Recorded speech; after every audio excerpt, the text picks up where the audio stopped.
جس کا کائنات میں کوئی ثانی نہیں ہے۔ درود و سلام محمد وآل محمد کے ساتھ مخصوص ہے جن کی وجہ سے کائنات کا نظام باقی ہے۔ عزیزان گرامی، آج ہم جس موضوع پہ بات کر رہے ہیں وہ ہے غسل جنابت کا بیان۔ شریعت اسلام میں 7 غسل واجب ہیں اور ان میں سب سے پہلا جو غسل ہے اس کا نام غسل جنابت ہے۔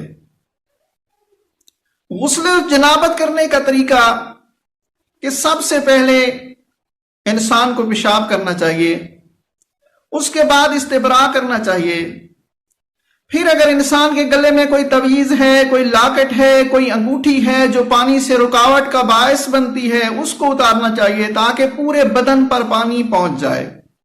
اگر بدن کا تھوڑا سا حصہ بھی خشک ہو گیا تو غسل باطل ہو جائے گا، لیکن وہ جسم کے حصے جو زہری نہیں ہیں ان کو دھونا واجب نہیں ہے، جیسے آنکھوں کے اندر کا حصہ ہے، ہونٹوں کے اندر کا حصہ ہے، لیکن جو حصہ واضح دیکھنے پر نظر آتا ہے ان میں سے ایک ذرا سا قطرہ بھی خشک رہ گیا تو انسان کا جو غسل ہوتا ہے وہ غسل باطل ہو جاتا ہے۔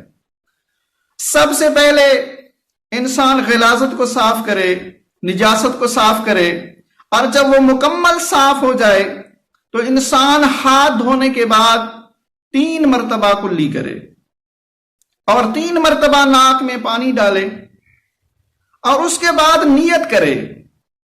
نیت کون سی کرے کہ بھئی نیت کرتا ہوں، غسل کرتا ہوں جنابت قربتاً اللہ، یعنی سنت اور واجب کی نیت کرنے کی ضرورت نہیں ہے، صرف فقط قربتاً اللہ کی نیت سے انسان غسل جنابت بجا لائے۔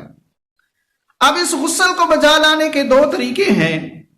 پہلا جو طریقہ ہے اس کو ترتیبی کہا جاتا ہے، دوسرے طریقے کو ارتماسی کا نام دیا جاتا ہے۔ افضل ترین جو طریقہ ہے وہ غسل ترتیبی ہے۔ غسل ترتیبی یعنی سب سے پہلے انسان سر اور گردن کو دھوئے، اس کے بعد انسان جسم کا دایاں حصہ دھوئے، اس کے بعد انسان اپنے جسم کا بایاں حصہ دھوئے۔ واجب یہ ہے کہ انسان سر اور گردن کو 1 مرتبہ دھوئے، دائیں حصے کو بھی 1 مرتبہ دھوئے اور بائیں حصے کو بھی 1 مرتبہ دھوئے۔ لیکن سنت یہ ہے، مستحب یہ ہے کہ انسان سر اور گردن کو 3 مرتبہ، جسم کے دائیں اور بائیں حصے کو 2 مرتبہ دھوئے۔ اور جسم کو 1 مرتبہ دھونا کس وقت تک لازم آئے گا؟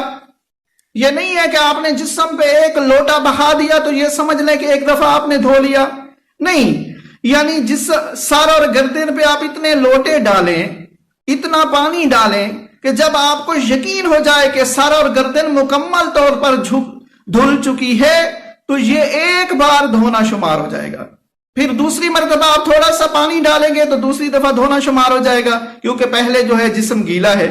تیسری مرتبہ پانی ڈالیں گے تو تیسری دفعہ دھونا شمار ہو جائے گا۔ تو سب سے پہلے سر اور گردن کو دھوئیں گے، اس کے بعد دایاں حصہ دھوئیں گے اور اس کے بعد ہم بایاں حصہ دھوئیں گے۔ ہاں، حدیث میں یہ بھی ہے کہ انسان زیادہ پانی صرف نہ کرے، یہ بھی گناہ ہے۔ کم از کم مستحب ہے کہ انسان 3 کلو پانی غسل پہ استعمال کرے۔ اور یہ غسل جنابت واحد غسل ہے جس کے بعد وضو کی ضرورت نہیں ہے۔ باقی جو واجب غسل ہیں آپ کر لیتے ہیں تو ان کے بعد انسان کو وضو کرنا بھی ضروری ہے، لیکن اس غسل کے بعد انسان کو وضو کی ضرورت نہیں ہے، نماز بھی پڑھ سکتا ہے، قرآن بھی پڑھ سکتا ہے۔ اور باقی رہے مستحب غسل، جیسے جمعہ کا غسل ہے جس کی اسلام میں بہت زیادہ اہمیت ہے۔ رسول فرماتے ہیں مولا امیر المومنین علی بن ابی طالب علیہ الصلوۃ والسلام سے کہ یا علی، اگر آپ کے پاس کھانے کے لیے پیسے ہوں اور دوسری طرف جمعے کا دن ہو تو کھانا نہ کھاؤ، اس پیسوں سے غسل کر لو۔ اور حدیث میں ہے کہ اس شخص کے جسم کو قبر کے کیڑے نہیں کھاتے جو جمعے کا غسل باقاعدگی سے کرتا ہے۔ اب جمعے کا جو غسل ہے اس کے بارے میں بھی یہی ہے۔ کچھ مراجع کرام کا یہ قول ہے کہ جمعے کا غسل جو ہے جمعے کی نماز کے لیے کافی ہے، کچھ کہتے ہیں کہ نہیں، وضو کرنا ضروری ہے۔ ہمارے ہاں وہ مراجع کرام جیسے آقا سستانی، آقا وحید خراسانی، آقا خوئی اور ان کے شاگرد یہ کہتے ہیں کہ جب آپ جمعے کا غسل کرتے ہیں تو آپ اس سے نماز پڑھ سکتے ہیں۔ اور ہمارا دوسرا مراجع کا گروہ امام خمینی علیہ رحمہ، آقا گلبگانی، آقا رہبر، سید صادق حسین شیرازی یہ کہتے ہیں کہ نہیں، غسل کے بعد انسان کو وضو کرنا بھی ضروری ہے۔ یہاں پہ ہمارے بھولے بھالے جو لوگ ہوتے ہیں، لوگوں کی باتوں میں آ جاتے ہیں کہ مراجع کا آپس میں اختلاف ہے، ایک کوئی بات کرتا ہے دوسرا کوئی بات کرتا ہے، ایک بات ٹھیک ہے تو دوسری بات تو غلط بھی ہوگی۔ میرا دوست، حدیث رسول ہے کہ رسول اکرم صلی اللہ علیہ وآلہ وسلم کی بارگاہ میں ایک آدمی آیا اور کہا، یا رسول اللہ، کیا میں روزے کی حالت میں اپنی بیوی کے ساتھ سو سکتا ہوں؟ ظاہر ہے سونا ایسے ہے، ہم بستری تو حرام ہے روزے کی حالت میں۔ آپ نے فرمایا ہاں سو سکتے ہو۔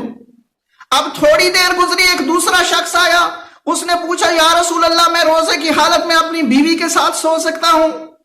آپ نے فرمایا کہ آپ نہیں سو سکتے۔ تو صحابہ کرام بھی اس وقت بڑے حیران ہوئے کہ رسول اکرم ایک آدمی کو اور جواب دے رہے ہیں، دوسرے آدمی کو اور جواب دے رہے ہیں، اس کی وجہ کیا ہے؟ تو ایسے مسائل جن کو ہم نہیں جانتے علماء کی طرف رجوع کیا جاتا ہے، جس کو تقلید کا نام دیا جاتا ہے۔ تو اب مراجع کرام ہی بتائیں گے کہ وجہ کیا تھی، رسول نے ایک شخص کو اجازت دے دی دوسرے کو نہیں دی۔ تو میرا دوست، اس کی وجہ یہ تھی کہ رسول اکرم نے جس شخص کو کہا کہ آپ اپنی بیوی کے ساتھ سو سکتے ہیں، وہ شخص بوڑھا شخص تھا، وہ شخص ضعیف شخص تھا، وہ لاغر شخص تھا، اور جس کو رسول نے اجازت نہیں دی وہ جوان شخص تھا۔